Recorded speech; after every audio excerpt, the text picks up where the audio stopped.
Let's welcome up the first youth poet to the stage. This man has been with us. This is year 2 for him. Phenomenal youth poet. Give it up for Joshua Rambeau.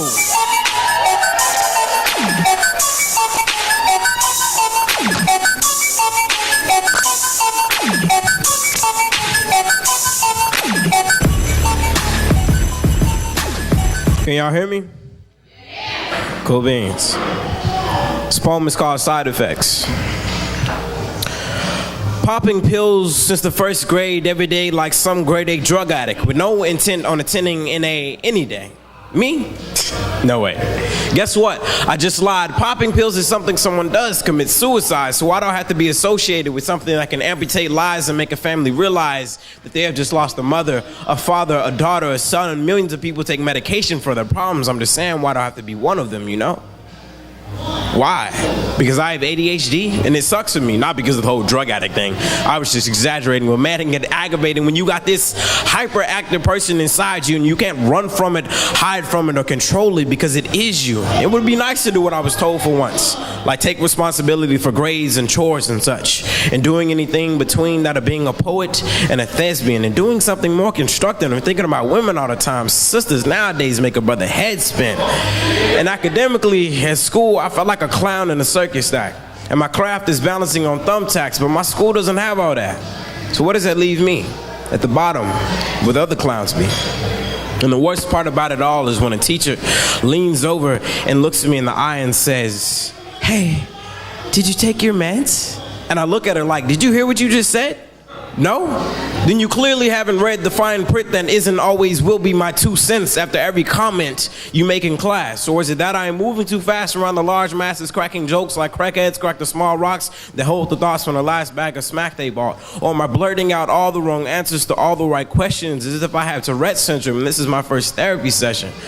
I do not grasp the lesson in my mind like an alcoholic grips the tip of a glass bottle of fine wine. See, you went to college to get an education, a PhD in teaching, and even though you got your master's degree, you either mastered the art of seeing, so an eye exam is what you're needing in order for you to see that 100 kids in I have ADHD, not ADHD has 100 kids in me. So I'll never frown. I'll smile instead when I face this, and I'll swallow my pride no matter how bad the taste is. I am Neo, the world is Morpheus, making this the Matrix, which means even when there was sorrow, you always have to choose and swallow, hoping that your day, no, your life will get better tomorrow. Thank you. I gotta avoid tolls so Enterprise don't know what's going on. So please welcome to the stage our 2014 city champion to close it out, Carly. Yeah. Bands. What's it on that beat? Oh. Yo, August, what it is, Pimp? Hello again. So I have a really vague question and you have to answer. It's not an option. Do you want to hear a poem about who I am or a poem about where I'm from? Who you are. Yeah? Okay. It's about to go down. Nice girl. Yeah. Fat girl don't know nothing about soft. Just crush, crumble, try to pick up the pieces. Fat girl too fat for love, for hold, for fragile. She got that tree trunk skin. Fat girl don't break. Fat girl don't stand. She's got those eggshell knees. Walks around here like she's got hot coals in her shoes. Ain't nothing you can't say. It won't bounce right off of that fat girl back first day of 3rd grade.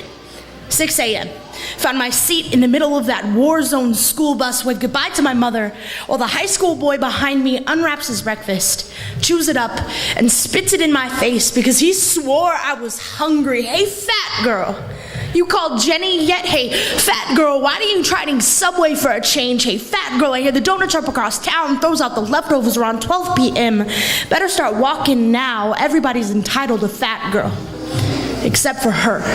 Fat girl gotta just sit, gotta just smile, gotta just walk away. Fat girl can't argue, she knows it's true.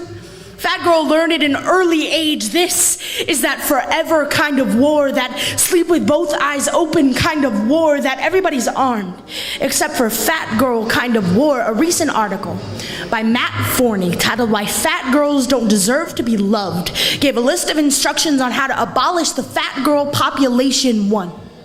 Stop banging them. Life as a fat girl is effectively short-term pleasure, long-term pain. The easiest way to drive home this point is to stop validating fat chicks with your dick. If you have the choice between banging a cow or masturbating, go home and jerk off every time, too.